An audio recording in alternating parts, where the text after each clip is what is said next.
Sko við lifum nú á tímum mikilla umhverfisbreytinga og ég skal nefna dæmi það hvernig mínar rannsóknir tengjast þeim.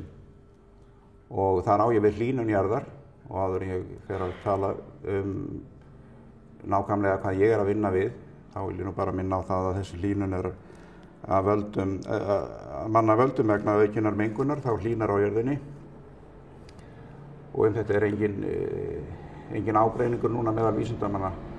Og þessi hnattræna hlýnun, hún mun valda jarðarbúum miklum vandræðum á komandi árum því að lífríki mun breytast, það mun hækka í heimshöfum, það mun sumstaðar valda þurrkum, uppskerubresti, hungursneyð, mannflótta og flóttamenn munu streyma milli landa og þetta veldur ófriði milli þjóða og þetta mun svo sannarlega bitna á Íslendingum og ég nefni það sérstaklega vegna þess að það mikil skammsýni sem oft heyrist hér á landi að það gerir nú okkur ekkert til þótt það hlýni dálítið.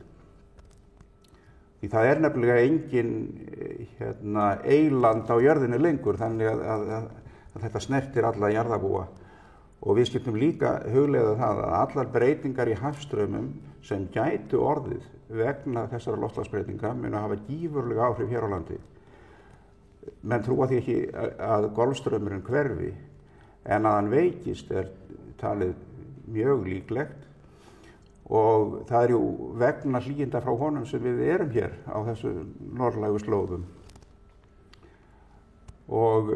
En ef ég sný mér þá núna eftir þetta að því sem ég að gera, þá hef ég komið að athugunum á því hvað verður jökla landsins á komandi árum. Við erum jöklaland og öll lönd þar sem jöklar eru sjá nú að jöklarnir eru að hverfa mjög hratt og vegna hlýnunar, þessara hlýnunar, hnattrænu hlýnunar. Og hér á landi 11% af landinu þakið jöklum og þetta feikilega mikill ís. Ef það væri jafnt dreifður yfir all landi þá það 35 metra þykkt lag og þetta jafngildir úrkomu sem fellur á allt Ísland í 20 ár. Og við höfum í mörg ár verið að vinna að því að geta metið hver framtíð þessara jökla á næstu áratugum við hlýnandi loftslag. Þannig að við höfum metið stærð þeirra, metið afkomu þeirra, tengt það við veðurfar og gert líkurn af hreyfingu og viðbrögðum við loftslagsbreytingum. Og niðurstaðan sú að innan 50 ár þá gæti fjórðungur, jafnvel þriðjungur af okkar jöklum verið horfinn, hvað varðar rúmmál, og eftir 150 ár til 200 þá eru þeir allir horfnir og eingöngu jöklar á hæstu fjöllum landsins.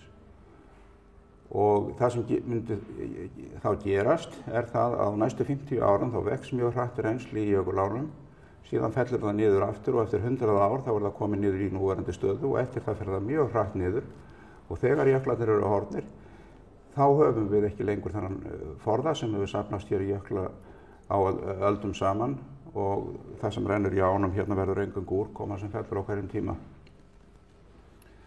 Og það má nefna margt annað sem þetta myndi mörg önnur áhrif, ár hverfa og fleira. En ég geti þó endað þetta á því að segja það að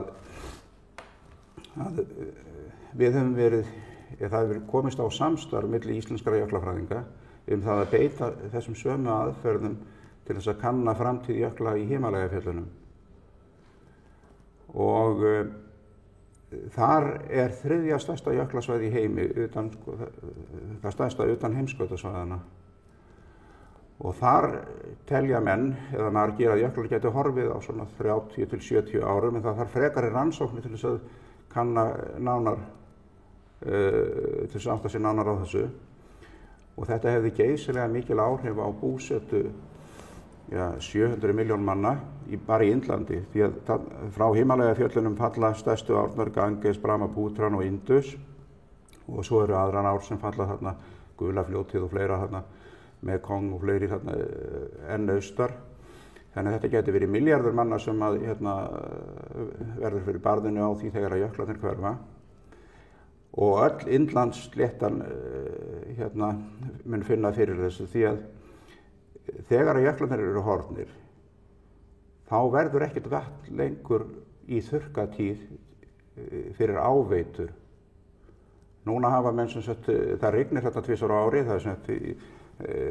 það kemur að vetri til með vestanvindum og monsúnunum á sumrin, en þess á milli eru þurrkar.